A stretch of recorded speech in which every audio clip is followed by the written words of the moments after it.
La grande et merveilleuse réalité à laquelle nous sommes tous appelés est de former un corps dans lequel Christ habite. Oui, ce Christ dont il est dit que la nature divine fut manifestée en chair. Un objectif en vue en ceci était que cette manifestation ne cesse pas dans ce monde avec le retour de Christ dans la gloire, mais que soit perpétuée la manifestation terrestre de la nature divine par son corps, comme cela l'avait été par lui-même. C'est une vérité magnifique et glorieuse, c'est un appel merveilleux. Mais de telles choses sont toujours des tests, en plus d'être des témoignages, toujours des défis, en plus d'être des vérités glorieuses.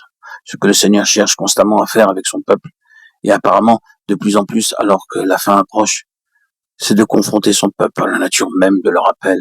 Et sa demande est d'y faire face. Comme nous le disons, d'être bien dans l'axe. La première chose précise pour laquelle l'Église est appelée dans sa relation avec Christ est qu'elle soit la manifestation de lui-même. Lui, la nature divine manifestée en chair. Moi, en eux. La vocation de l'Église est de maintenir ici sur terre un témoignage de la présence du Seigneur, de sa présence vivante. Cela peut paraître élémentaire, mais ce n'est pas aussi élémentaire quand vous considérez constamment comment sont les choses aujourd'hui.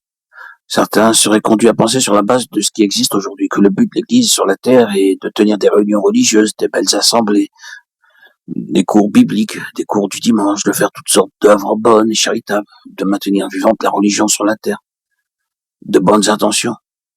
Mais beaucoup de choses peuvent être introduites avec une telle compréhension, et beaucoup de choses le sont effectivement. Presque tout peut être accepté avec une telle conception.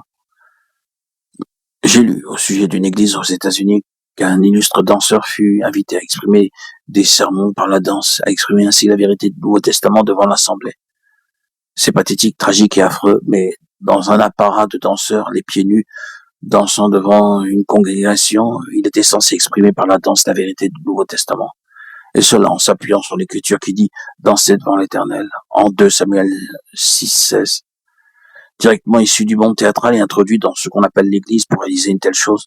C'est peut-être un cas extrême, mais cela peut trouver une place dans le concept de garder la religion vivante et être considéré comme bon.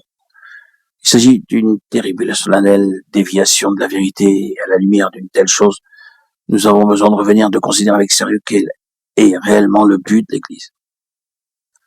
L'Église est révélée dans le Nouveau Testament comme étant constituée pour maintenir dans ce monde un témoignage de la présence vivante du Seigneur, le Christ de Dieu, pour être son incarnation. Rien de moins que cela, et rien d'autre que cela ne justifie la continuation d'une chose qui porte le nom d'Église. Oh, que des hommes et des femmes rencontrent l'Église, que ce soit une assemblée ou des membres individuellement dans la vie courante. Ces personnes doivent enregistrer la présence du Seigneur. Ils doivent être obligés de reconnaître la présence de quelque chose qui n'est pas simplement ordinaire, naturel, qui n'est pas le simple fait d'homme ou de femme. La présence du Seigneur dans une réunion du peuple de Dieu doit avoir pour effet que si des étrangers, des impies venaient, ils doivent reconnaître Dieu est parmi vous. C'est pour un tel témoignage que l'Église a été suscitée. Nous ne pouvons continuer sur une autre base que celle-là.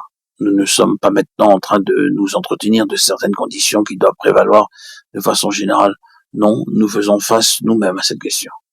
La seule chose qui justifiera notre existence ensemble en tant que peuple de Dieu est que l'unique trait suprême et prédominant parmi nous sera celui du témoignage de la présence du Seigneur par sa vie au milieu de nous, de telle sorte qu'il sera confessé, Dieu est au milieu de ces gens-là.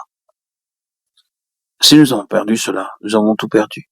Nous avons perdu notre vocation, nous avons perdu notre appel. Oh, que nous puissions voir ce que signifie moi en eux.